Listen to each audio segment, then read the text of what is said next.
In this video, I'm going to show you how to make this really cool bomb. It's very hard to do, but if you don't have a lathe, it's impossible to do. Anyway, it doesn't cost very much and it's a lot of fun. So if you have somebody who can help you out with the tools, that'd be great. If not, don't even try it if you're not sure what you're doing, because it might be kind of dangerous. And it's not a real bomb. Anyway, here's how we did it.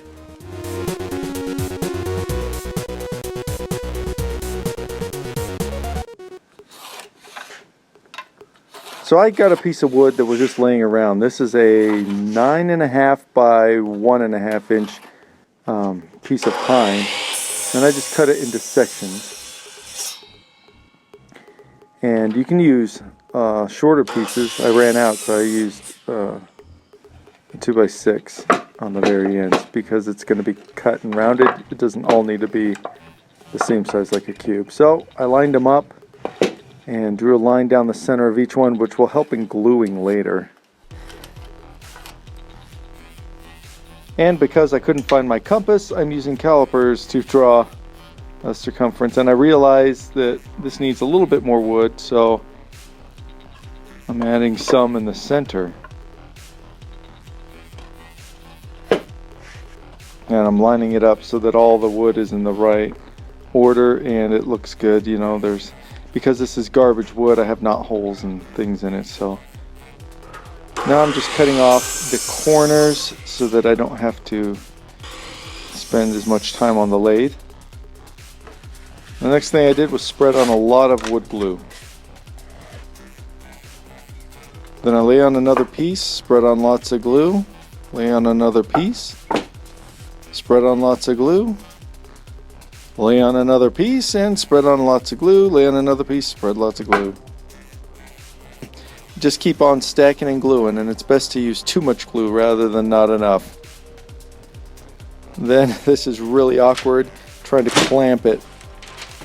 So as long as you get one on, it's a little easier, but just getting the first and second one on takes a little bit of time. They keep wanting to slide around when you tighten the clamp.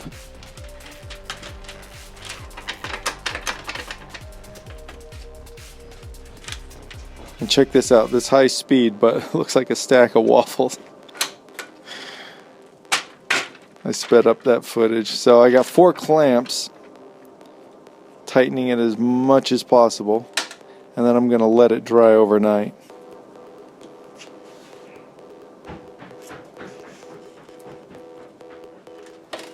Now it's the next day and I can take the clamps off, and I'm left with a big chunk of wood.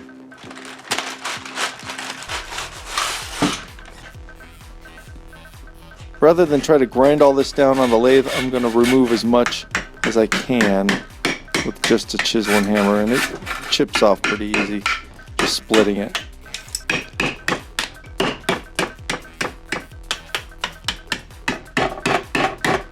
Then I redraw the circle as best as possible and chip off any excess. Now this is the part of the project where I wondered, what in the world am I doing? Holy crap. As long as the wood is balanced, it'll spin fine. If it's off balance and you have a big chunk on one side, it'll throw the weight off. So now I'm very carefully shaving down one side, taking my time.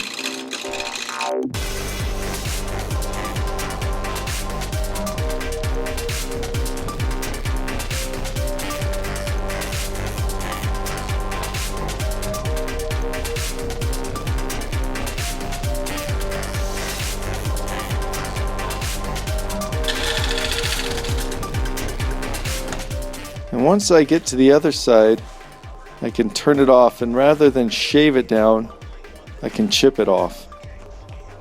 Now the diameter of this is about 8.5, 9 inches, and this just barely fits on the lathe. I don't have enough room to slide my tool guide underneath it without one of the bolts hitting it. So it makes it a little awkward. I really couldn't make this bomb much bigger.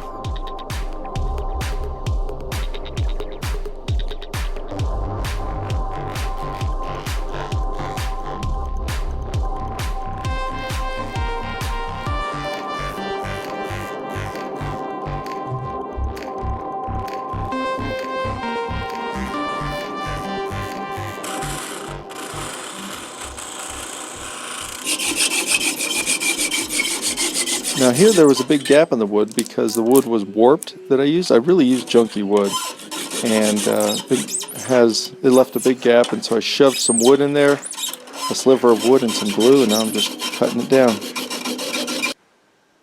I'm using calipers again to make sure the diameter of the top of the bomb is right.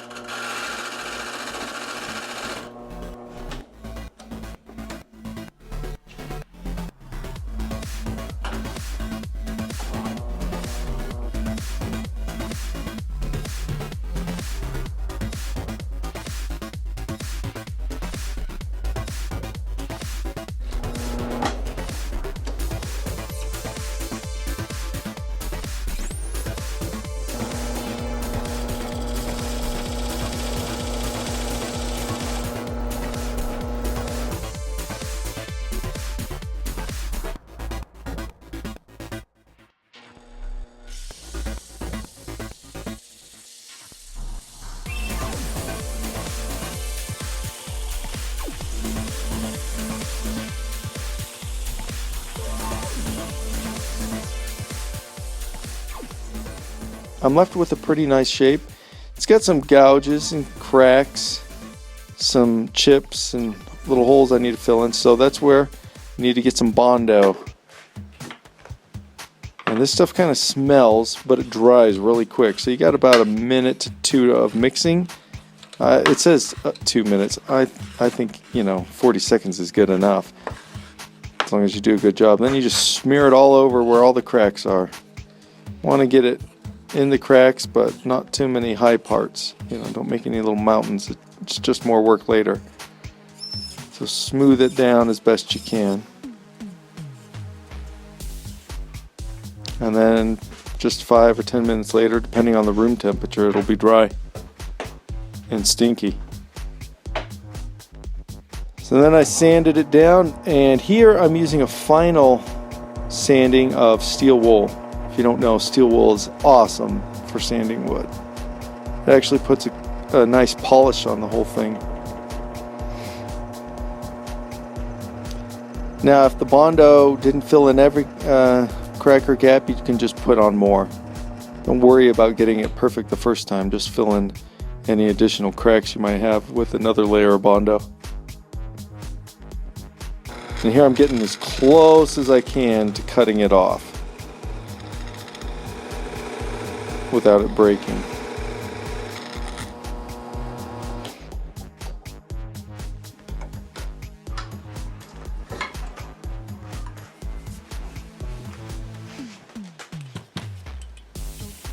And the rest I just finished with a flush cut saw.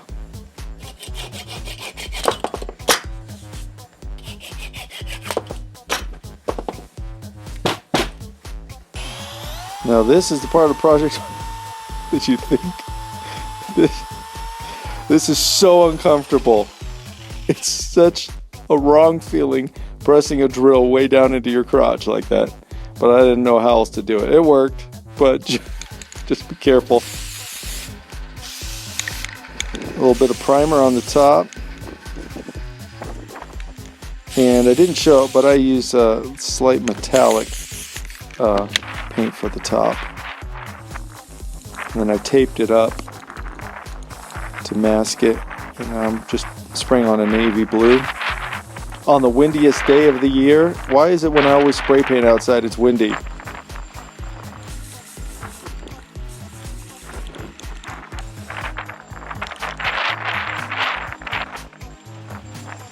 But I'm very impatient, so I did it anyway. I didn't want to wait for the wind to stop.